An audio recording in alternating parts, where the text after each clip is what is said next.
E estou alegre também com a beleza do templo, com o banco acolchoado, com as TVs aí, ó. Que maravilha. Eu vi que o pastor também está muito feliz, apontando para lá. Tem que, as irmãs, ó, veja lá. E eu fico muito feliz por acompanhar esse ministério já há um bom tempo. Nossa irmã Bernadette também.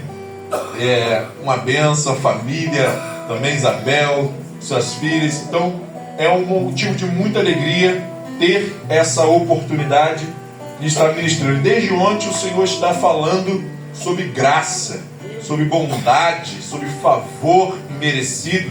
E eu, irmãos, ontem fui pego de surpresa por Regiane e dei o meu rápido testemunho de eu vivo a graça de Deus, eu vivo a minha última chance nessa terra de fazer a vontade de Deus, de cumprir o propósito que Ele estabeleceu para a minha vida. E quando o pastor Luiz Cláudio deu o tema do culto, ó, nós estamos pregando sobre Lucas 5, 28, eu falei, meu Deus, que coisa forte, que coisa linda. Eu sei que os irmãos já conhecem, já têm visto muitas pregações, ouvido Deus falar de várias formas e maneiras, e hoje o seu humilde servo vem aqui falar mais uma vez para os irmãos. E talvez você possa estar se perguntando, poxa Eliel, mas eu já ouvi tanto, e o que você vai falar diferente? Bom, eu acho que tem uma mensagem de Deus especial nesta noite. Eu só acho, porque foi a mensagem mais rápida que eu preparei. Todas as mensagens que eu prego, eu entendo, já entendi há um bom tempo. E eu vou abrir só esse parêntese de introdução para os irmãos entenderem. Eu estava em crise, porque eu fui criado, gerado num berço evangélico, num lar cristão, mas era muito voltado para o movimento pentecostal reteté. Mas eu me sentia um batista no meio daquele povo. Um povo alegre, um povo com muita rajada, com muita... Era ambulância de fogo, era galinha da asa quebrada, e muitas brincadeiras que a gente tinha quando criança, mas eu não conseguia me achar naquele ambiente. Hoje eu sou realmente batista, ali na Pribe da Barra. Mas, quando eu comecei a pregar, eu me sentia realmente um peixe fora d'água, porque eu prego desta forma. É como se fosse uma aula da EBD. E dava sono, eu via bocas bocejando, pastor Luiz. E eu entrei em crise, eu comecei a falar, eu falei com Deus um dia, eu falei, eu não prego mais. Porque os lugares que o Senhor tem me colocado para pregar, só um ou dois que vêm e fala, testifica que Deus falou com ele. Como pode, Senhor? Uma igreja cheia, imensa, e eu não quero mais pregar, não é para mim. E aí o Senhor me levou na parábola do semeador e falou, filho, leia para mim. E eu comecei a ler, e quando eu terminei, o Senhor falou, quem é o semeador? Eu falei, Jesus. Quem é a semente? Eu falei, a tua palavra. Quem é o solo? Eu falei, os corações. Ele falou, então, está tudo aí, está tudo claro. Eu falei, tá, Senhor. Aí o Espírito Santo me perguntou, e quem é você? Aí eu me calei. Falei, não sou nada. Eu não estou aqui nesse texto, eu não estou nessa parábola. Como assim? E o Espírito Santo falou, então, está reclamando do quê? Se a minha palavra, que é a semente, só frutificou em 25% dos solos, lembra? 25% das sementes caiu em pedregais. 25% das sementes caiu no meio em espinhos. 25% das sementes ficou pelo caminho. Só 25% caiu em boa terra e frutificou. E aí o Senhor me falou, se a minha palavra, e se eu quando semeio, só 25% me dá ouvido, você está reclamando de quê? E aí eu me calei mais ainda. Recolhi a minha insignificância. Falei, tá bom, Senhor. Aí o Senhor me falou, ainda tem mais. A mensagem que eu te dou são cartas para o meu povo. E se eu te mando pregar para um, você tem que pregar como se fosse para 1 milhão. Porque esse um que eu quero falar com ele, para mim, vale mais que todo esse mundo pesado em ouro. E tu está reclamando de quê? Aí eu acho que eu nem existia mais. Eu acho que eu já tinha evaporado, virado fumaça. E eu falei: Senhor, eis-me aqui para pregar a sua palavra. Aonde o Senhor me enviar, pregarei sempre como um congresso de milhões de pessoas à minha frente. E eu continuei pregando, estou pregando todo esse tempo. E como eu entendi que é uma carta de Deus, a mensagem que Ele me dá não é minha, então eu tenho que entregar tudo. E além disso, de ser uma carta de Deus, às vezes acontece das duas formas. Às vezes tem uma mensagem, irmão, não precisa não, pode ser mesmo. Às vezes a carta vem sem um destinatário, pastor Luiz, como foi essa. Essa carta Deus me deu no dia 26 de agosto de 2024, Regiane pregando na Taquara, uma mensagem que o céu desceu, e no meio da mensagem dela o Senhor falou: anote. Eu comecei a anotar, veio a carta. E eu falei com a Regiane: deve vir uma agenda por aí. São quanto tempo? 2 meses, quase. Faltam 8 dias. Demorou dessa vez. Às vezes é rápido, vem a carta e na própria semana já tem uma agenda. Mas como eu só prego aonde Deus me envia, e se Ele for comigo, então eu não me preocupo, eu não procuro mais agenda. Em 2019, quando eu saí do meu casulo existencial e fui fazer, ao lado de Regiane, uma arte de agenda aberta para voltar a pregar, depois de um processo de um casulo doloroso, o Espírito Santo Imperador do Céu falou: agenda aberta? O quê? Falei: peraí, Senhor, não estou entendendo. A tua agenda é fechada comigo. Tu só vai aonde eu for e aonde eu te enviar. Aí eu mudei a arte, botei agenda fechada com Deus. E postei. Então eu não me preocupo se vai ter agenda para eu pregar. Eu só me preocupo se quando tem agenda, se eu tenho a carta de Deus para entregar. A outra forma que acontece, às vezes vem a agenda e eu não tenho carta. Eu falo: Senhor, aí é mais doloroso. Aí eu tenho que orar, jejuar, ir para o monte. Aí eu tenho que cavar o buraco. Mas essa mensagem veio. E quando o pastor Luiz me deu o tema, eu não conseguia parar para poder estudar e preparar para cavar. Era correria para cá e para lá, eu e Regiane.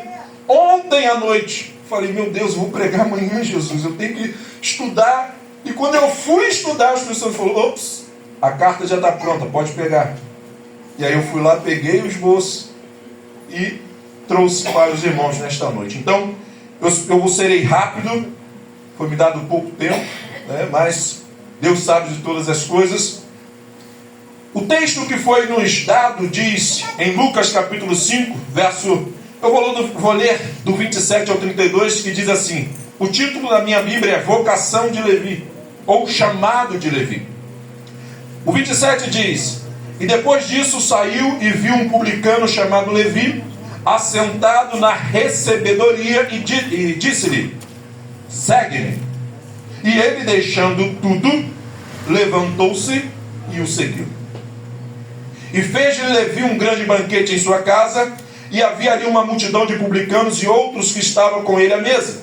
E os escribas deles e os fariseus murmuravam contra os seus discípulos, dizendo: por que comes e bebes com publicanos e pecadores? Jesus respondendo, disse-lhes: não necessitam de médicos os que estão sãos, mas sim os que estão enfermos. Eu não vim chamar os justos, mas sim os pecadores ao arrependimento. Quando o Senhor Jesus se depara com Levi e o chama, Levi, ele tem uma atitude, meus irmãos, que me incomodou. Quando eu estava relendo e adaptando e preparando a carta para trazer para os irmãos do próprio céus de Deus, eu não sei quem é o destinatário, eu acredito que são todos, mas sei que 25% só vai pegar. Então, se você for um desses 25, começa a pegar o papel, caneta e vai anotando, porque Deus vai falar com você e eu espero que seja uma terra produtiva que esteja me ouvindo. E essa atitude me chamou a atenção, pastor Luiz, porque quando ele ouve o chamado, ele tem 3 atitudes. Ele deixa tudo, ele se levanta e ele segue a Jesus. E aí o Espírito Santo falou comigo: filho, você sabe qual é o significado do nome de Levi? Falei, peraí, deixa eu pesquisar. Significa junto, aderido, unido, agrupado. Levi estava no lugar errado, mas na hora certa. Porque foi a hora que Jesus passou, o encontrou e o chamou. Mas por que Levi estava no lugar errado? Porque ao invés de ele estar unido e junto e agrupado com o seu povo e com o seu Deus, ele estava atraindo o seu povo unido com os romanos, tirando o dinheiro do seu povo para dar para os estrangeiros. Por isso ele era tanto odiado. E Jesus passa e fala: Levi, o teu tempo de ficar perdido se acabou. Vem e segue-me. Ao longo da trajetória de Levi com os outros discípulos, pastor Luiz, provavelmente não tem relatos bíblicos para isso, mas podemos acreditar que o próprio Senhor Jesus tenha mudado o nome dele, assim como fez com Pedro. Lembra? Pedro era Cefas. E Jesus falou: agora você vai se chamar Pedro, uma pequena pedra, não mais uma pedra grande.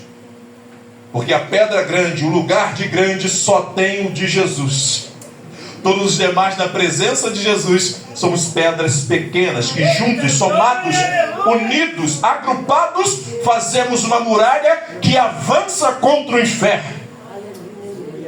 Então, quando Levi agora está no lugar certo, Jesus fala: eu vou mudar o seu nome agora para Mateus, que o significado é presente de Deus. Os irmãos já sabem, a igreja instruída na palavra, então vamos acelerar. E o Espírito Santo falou no meu coração: filho, fala para a minha igreja que Levi teve essa atitude tão espontânea e tão proativa, porque ele esperava, assim como tantos outros, a vinda do Messias. E a vinda do Messias, o profeta Oséias profetizou que ele faria, quando ele chegasse, ele faria algumas coisas que daqui a pouco nós vamos ver no capítulo 6, do 1 ao 3. E uma das coisas que quando o Messias viesse, todos deveriam fazer era segui-lo.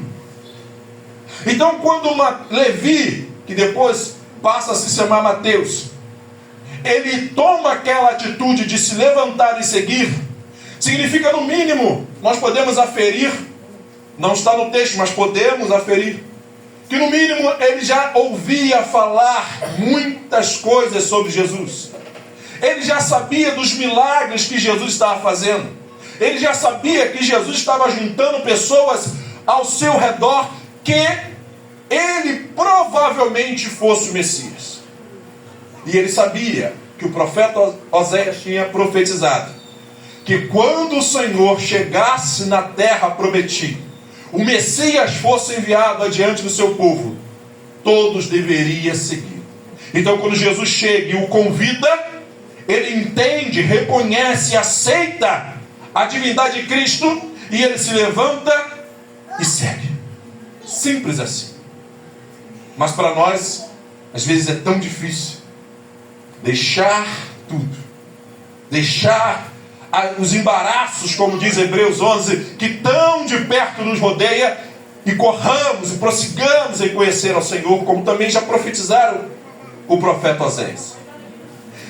E agora, esse Levi, que agora se chama Mateus, nós podemos ver uma mudança de graça em sua vida. Que mudança de graça é essa, Eliel?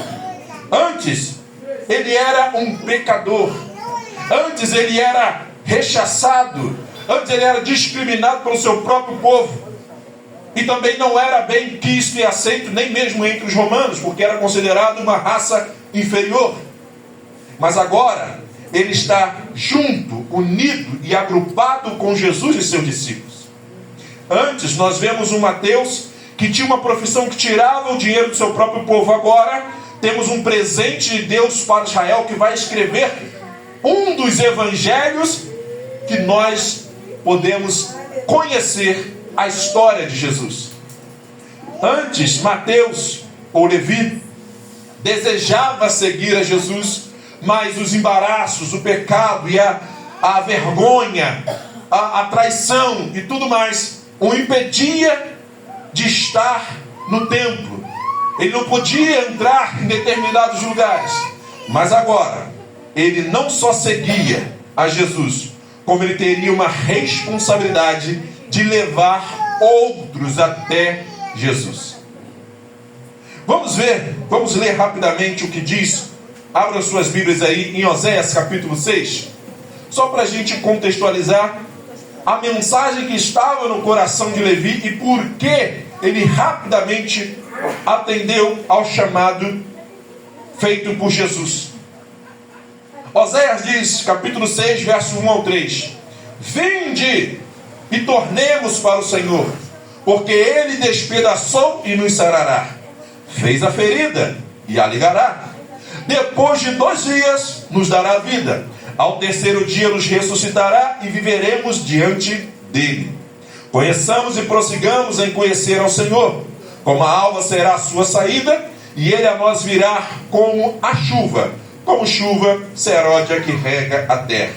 Em primeiro lugar, nesse primeiro versículo, nós vamos ver que o profeta Oséias estava clamando que precisamos retornar ao Senhor. Por que precisamos retornar? Porque o povo tinha sido levado a cativo para a Babilônia justamente por não cumprir as leis, por desobedecer, por trair o Senhor com outros deuses. Então eles sofreram por 70 anos no cativeiro, até que voltaram para a sua terra. Mas Levi sabia que quando o Messias viesse, libertaria o seu povo de todo jugo de vossos inimigos. Em segundo lugar, no versículo 2, nós vamos ver que a morte e ressurreição de Jesus seria a vitória contra a morte. E ele nos daria uma verdadeira vida, a vida eterna. Em terceiro lugar, no versículo 13, o profeta Oséias deixa claro que não bastava, pastor Francisco, só conhecer a Deus, mas era necessário ter uma vida de intimidade, de relacionamento contínuo e de crescimento genuíno na presença de Deus. Porque se você não prosseguir, se você bobear um só dia, o inimigo está ali à espreita, rugindo, bramando como leão, buscando a quem possa tragar. E se você abaixar o seu escudo da fé, meu irmão, aí depois vai dar trabalho. Pastor ora por mim, pastor me unge, pastor faz uma campanha. Por quê? Porque baixou o escudo da fé, porque deixou de meditar na palavra de Deus, deixou de vivenciar a graça de Deus, e você então estará perdido. E Levi, entendendo essa mensagem, ele sabia que precisava correr, estar na presença de Jesus. Por quê? Porque o ministério do Messias seria rápido. Ele sabia que ele tinha que aproveitar. Ele não podia perder um minuto, um segundo sequer. Muitos de nós não sabemos se iremos acordar amanhã, ou melhor, todos nós não sabemos se iremos acordar amanhã. E mesmo assim, vacilamos, não vigiamos em entender que a corrida pela nossa salvação, ela tem pressa, que o céu é tomado à força, de que nós precisamos nos apressar para cumprir o chamado do Ide do Senhor, porque nós não sabemos quantos dias, quantos meses, quantos anos teremos acrescidos a nós. Por isso que Moisés fala no seu salmo: Senhor, ensina-nos a contar os nossos dias até que alcancemos coração sábio, porque nós não sabemos quantos dias iremos viver. Mas ainda assim, pousamos às vezes de uma soberba, uma prepotência, fazendo mal à torta e à direita, achando que viveremos por muitos e muitos anos. O ano de 2021 na minha casa, Na minha família foi um ano de muitas perdas. Perdi um sobrinho de 26, o outro de 30, meu irmão de 43, pessoas novas, cheios de sonhos, de projeto. O meu irmão, pastor Eliseu, que faleceu dia 20 de março de 2021, e o Senhor acabara de dizer para ele que lhe daria 20 congregações, e agora é o seu filho que terá que realizar essa palavra. Por quê? Porque ele não cuidou do templo do Espírito Santo e, obeso do jeito que estava, teve um infarto. Para levantar ele, teve que ser 5 homens, e ainda assim foi difícil.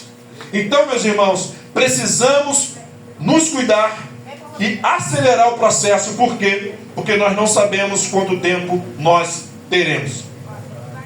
Falando de tempo, falando de experiência, de pressa, nós vamos ver também, se os irmãos puderem pular ao livro de Hebreus, no capítulo 3, no capítulo 3 de Hebreus, inicia uma perícope que nós chamamos, que vai terminar no capítulo 5 do livro aos Hebreus. O título é Cristo é superior a Moisés, e o perigo da incredulidade e da desobediência. Eu não vou ler tanto, eu vou só resumir para os irmãos, por causa do tempo. Mas eu quero ler para os irmãos apenas o final dessa passagem do escritor aos Hebreus, do capítulo 5, do verso 11 ao 14. Leiam comigo. Quando o escritor aos Hebreus, ele diz: do qual muito temos que dizer, de difícil interpretação. Hebreus 5:11. Porquanto vos fizestes negligentes para ouvir. Lembra da parábola do semeador? Então, quem faz o seu ouvido negligente para ouvir, a semente não vai gerar e dar fruto. Versículo 12. Porque devendo já ser mestres pelo tempo, olha o tempo aí, mestres pelo tempo, ainda necessitais de que se vos torne a ensinar quais sejam os primeiros rudimentos das palavras de Deus, e vos haveis feitos tais que necessitais de leite, e não de sólido mantimento. Porque qualquer que ainda se alimenta de leite não está experimentado na palavra da justiça, porque é menino. Mas o mantimento sólido é para os perfeitos, os quais, em razão do costume, têm os sentidos exercitados para discernir tanto o bem como o mal. O que o escritor aos Hebreus está concluindo para nós? É muito ruim quando pastores, dirigentes de congregação têm que lidar com um crente sênior. Aprendi, né, gente? Não é velho, mas não. Agora a palavra gourmetizada é sênior. Crente sênior. Sênior. Que vive 10, 15, 20, 30, 40, 50 anos na igreja e não lê a Bíblia. Que não estuda, que não evolui, que não aprende, que não ora, que não jejua. O que acontece com esses crentes? Eles são velhos crentes, mas meninos no entendimento. Esses são os que dão mais trabalho, porque eles batem no peito. E olha que às vezes são diáconos, presbíteros, pastores, evangelistas, meninos, bebês espirituais. Não leem a Bíblia, não faz o dever de casa. Se fosse na escola secular, é aquela criança, é aquele adulto que ainda está na primeira série, por tanta repetência, porque não estuda, não sabe, analfabeto funcional. Analfabíblia, né? Aprendemos lá na Letras Brasileiras, como é que é? Academia Teológica Brasileira de Letras. Analfabíblia. Analfabíblia. Por quê? Porque era para ser mestre. Quão maravilhoso seria o pastor Luiz Cláudio, o pastor Francisco, se todos os irmãos aqui fossem mestres. O pastor pegar o microfone e falar assim, ó, vem pregar. E sair aqui, ó, uma rajada de uma mensagem extraordinária. Que, meu Deus do céu, simplesmente ele deixaria alguém dirigindo, já estaria no campo, pelo que eu conheço, né? Já estaria no campo fazendo outras congregações. Mas enquanto isso, o pastor tem que carregar um super peso de ovelhas. Ovelhas, isso aprendemos com o nosso amigo, o pastor Luiz Carlos, né? Pastor Carlos Gonçalves, nosso professor do seminário. E aí ele dizia, eu só tenho ovelhas. E aí fica difícil para o pastor lidar, porque se ele vai pregar uma mensagem um pouco mais dura, 3, 4 se levantam e vai embora. Se ele vai pregar sobre pecado, os irmãos falam que vão sair da igreja, fica 3 domingos, 4 domingos sem retornar, muda de igreja. O pastor mandou indireta para mim, ele sabe que eu estou passando e pregou essa mensagem. Ah, meu Deus, aqui não tem isso não, graças a Deus não tem não, é lá na minha igreja tem. Mas aqui eu sei que não tem essas ovelhas, só tem ovelhinha de Jesus, cordeirinho de Jesus. Sou um cordeirinho de Jesus. Abra a boquinha para cantar, feche os olhinhos para orar. Oh, glória! Só tem cordeirinhos aqui. Glória! Dá um glória aí, cordeirinho. Dá um glória aí. Disfarça, diz que você é cordeirinho, ó. Dá um disfarce, meu irmão. Pelo menos, né, o pregador acredita. Vai que Deus acredita e te reveste aí. Então, o escritor aos Hebreus está dizendo, olha, tem muito assunto difícil, difícil interpretação, que eu gostaria de conversar com vocês, mas não dá. Eu não posso. Jesus também falou para os seus discípulos, olha, tem muita coisa que eu tenho para dizer, mas não é o tempo, que vocês não vão suportar. Mas quando o Consolador vier, Ele vos fará saber tudo. Então, meus irmãos, não tem mais desculpa de não ter conhecimento, porque o céu está rasgado, o véu do tempo se rasgou, nós temos acesso direto ao Pai, nós somos sacerdócios reais, nós somos pedras vivas, nós somos nação santa do Senhor, povo adquirido para manifestar a sua obra na terra. Então não há desculpa de dizer eu não sei pregar, eu não sei cantar, eu não sei fazer nada. Sim, você sabe, Deus distribuiu dons e talentos a todos. Levi, ele não perguntou aonde é que ele iria servir, o que é que ele ia fazer. Ele deixou tudo, levantou e foi. Porque ele sabia que a passagem do Messias pela terra seria rápida e ele tinha que aproveitar ao máximo. A minha primeira pregação no seminário foi só em 5 minutos que eu tinha para pregar. Hoje eu desobedeço os pastores, passo um pouquinho do tempo quando eles me dão, mas no seminário era valendo nota. E eu preguei sobre o maior seminário da terra, que foi o seminário de Jesus. Ele, lá em João capítulo 6, lá nos finalzinhos, 70, 72, se não me foge a memória, Jesus diz, não fui eu que escolhi vós os 12, mas um de vós é um diabo. E aí eu preguei sobre Jesus ter ensinado aqueles discípulos em 3 anos e meio, que era mais ou menos o período da época já de formação seminária, de faculdade. Jesus dá o diploma para eles de formados, vai para o céu e deixa eles aqui na terra pregando. E aí quando eu terminei, o professor pastor Ezequiel de Matos pegou a oportunidade e ele falou, Ariel, na minha vida eu só levei lapada, meus irmãos, até me acertar um pouquinho, que ainda falta muito. E aí ele pegou o microfone, a oportunidade e falou, muito boa essa tua palavra, muito bem contextualizada, só tem um detalhe, só te faltou uma coisa. E o qual? Faltou você apontar para a classe e dizer, um de vós aqui é um diabo. Só que ao longo da minha história, eu sei que é forte ouvir isso, eu descobri que o diabo era eu. Não vai dar tempo de contar o testemunho, já contei um, está no meu canal do YouTube, entra lá, o livro de Regiane vai trazer, né, que ela está escrevendo, vai trazer tudo isso em mais detalhes. Mas no dia, graças a Deus, no dia 20 de novembro de 2015, o Senhor me parou, me chamou e falou, ou você vive o meu propósito, ou te tirarei dessa terra.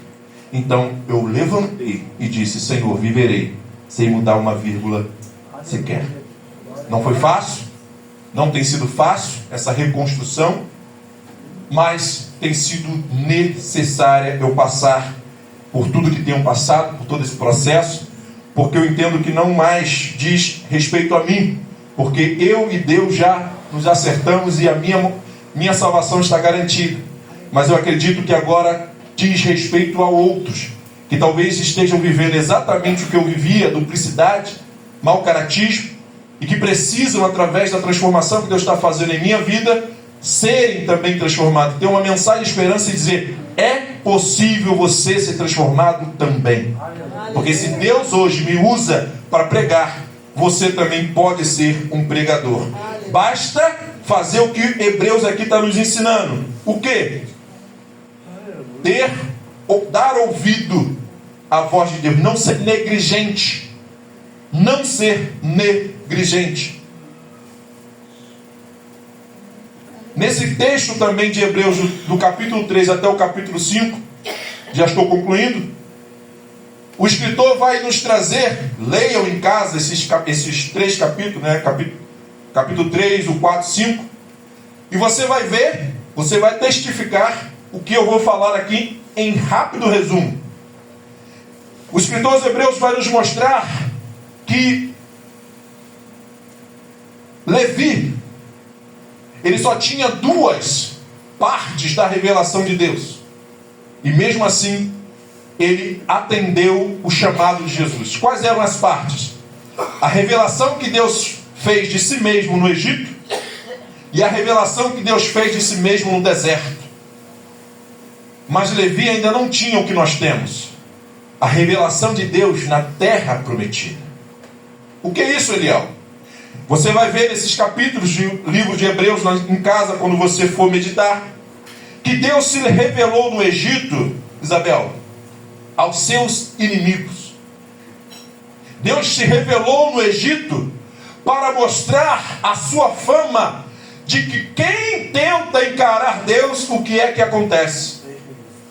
É só prejuízo. E como que Deus se manifestou no Egito, pastor Luiz? Deus mostrou a sua superioridade, venceu todos os deuses do Egito. Deus mostrou a sua variedade, mandando as 10 pragas.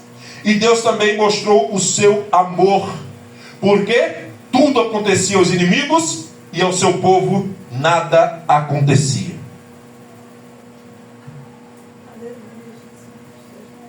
Quando Deus se revela no deserto, Deus se revela da seguinte forma: Ele se manifesta agora aos seus filhos.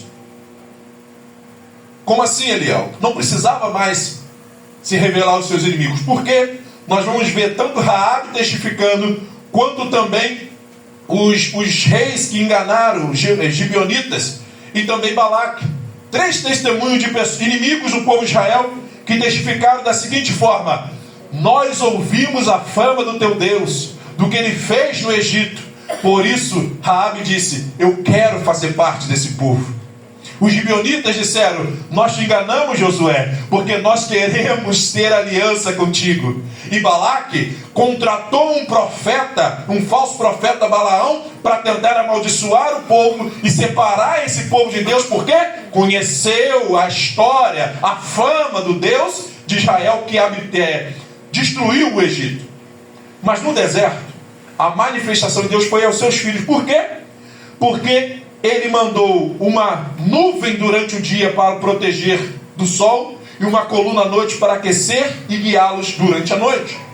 Deus mostrou quem ele é para os seus filhos. Deus mostrou figuras do que haveria de vir. E Deus estabeleceu leis, cerimoniais, estatutos para criar uma nação que fosse o farol para o mundo. Era só isso que Levi conhecia de Deus. Só que o próprio Levi, que se torna Mateus, ele agora, convivendo com o Deus que se fez carne e habitou na terra prometida, ele agora vivendo, se relacionando, conhecendo e prosseguindo em conhecer cada vez mais a Jesus, ele deixa um evangelho escrito para nós, de todos os detalhes importantes que ele achou que precisávamos saber. Esse foi o presente de Deus para Israel. Olha que graça, que transformação.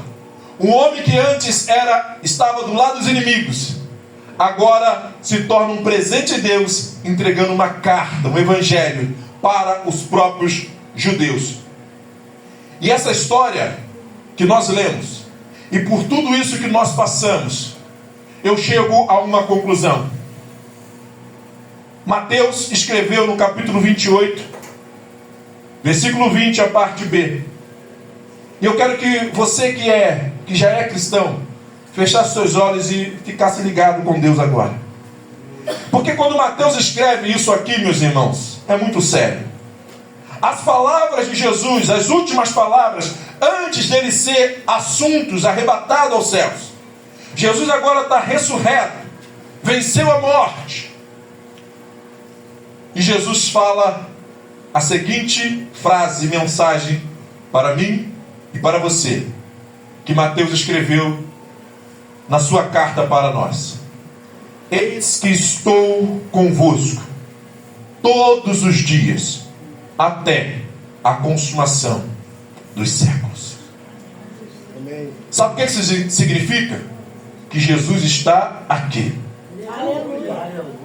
Sabe o que me incomoda e sempre me incomodou quando eu estava no meio dos retetés? É que ele só glorifica se eu falar que o anjo desceu. Ele só mexe o corpo e levanta a mão e roda se eu disser que o anjo está trazendo uma bandeja com vitória, que o envelope está descendo, que a chave, que o carro, que a casa. Aleluia. Mas quando a gente fala que Jesus está na casa, parece que não está dizendo nada. E olha o que Jesus disse aqui na carta que escreveu Levi: eis que eu estou convosco todos os dias até a consumação dos séculos. Amém, Jesus. Glória a Deus. Quando você estiver no hospital, Jesus está contigo. Oh, glória. Quando Isabel estava fazendo a prova da habilitação, Jesus estava com ela. Aleluia. E o testemunho de Regiane é forte da habilitação dela também, tá? Termina agora em dezembro a permissão e ela vai pegar a carteira definitiva. Mas ela teve que entender isso. Jesus está comigo, eu tenho capacidade, eu posso, eu vou. E no último dia, expirando, na última oportunidade, ela venceu. Porque ela entendeu e acreditou: Jesus está comigo. Quando a enfermidade bate na nossa porta, nós temos que lembrar desta mensagem que Jesus está comigo. E Ele vai lá na tua enfermidade e diz: ei, levanta. Tem muita obra ainda para fazer na tua vida, levanta. Quando o divórcio, quando a prisão, a acusação, quando a dor, quando o luto chega, nós não podemos nos esquecer que Jesus está conosco. Oh, aleluia! E se Jesus está aqui nesta noite, eu tenho que te dizer o seguinte: Ele está te entregando um envelope. Não é um anjo, não. É pessoalmente. Na pessoa do Espírito Santo, Ele está te entregando um envelope. Tem alguns que já receberam esse envelope. Tem outros que nesta noite têm a oportunidade de fazer como Levi: deixar tudo, pegar esse envelope e seguir para esta festa. Que envelope é esse? Tem um convite. Um convite para participar de uma festa chamada Bodas do Cordeiro, que é onde você vai passar a sua eternidade celebrando e festejando com Deus e com o seu Cristo nos céus dos céus. Mas se você não aceitar esse convite para participar desta festa, eu tenho que te dizer uma verdade também absoluta: você já recebeu um outro convite, que é para passar a eternidade no inferno. Esse convite de Satanás, você não precisa fazer nada, que automaticamente você vai para essa festa eterna de sofrimento e dor e lágrimas. Mas eu tenho que te dizer que para pegar o convite da mão de Jesus, tem que fazer igual Levi. Tem que tomar uma atitude real. Em Mateus 16, 24, Jesus disse: aquele que quiser vir após mim, negue-se a si mesmo, tome a sua cruz e siga-me. Mateus só pôde ouvir essas palavras, escrever essas palavras, porque lá no capítulo 5, verso 28, quando ele ouviu o primeiro chamado, ele tomou atitude, deixou tudo, levantou e foi. Maravilha. Conheçamos e prossigamos.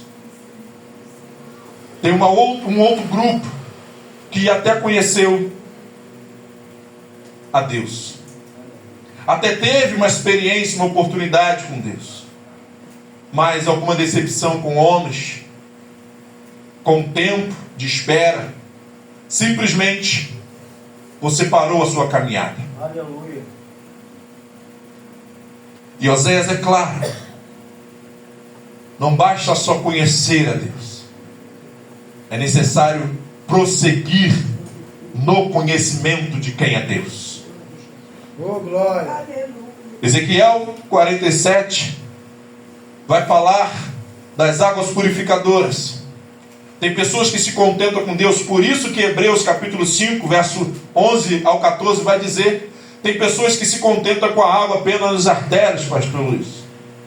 Tem gente que fala: não, eu já conheço Deus, eu amo a Deus, eu me relaciono com Deus, eu conheço Deus. Mas quando você vai ver as atitudes dele, só os pés estão na casa de Deus, o resto do corpo todo está no mundo.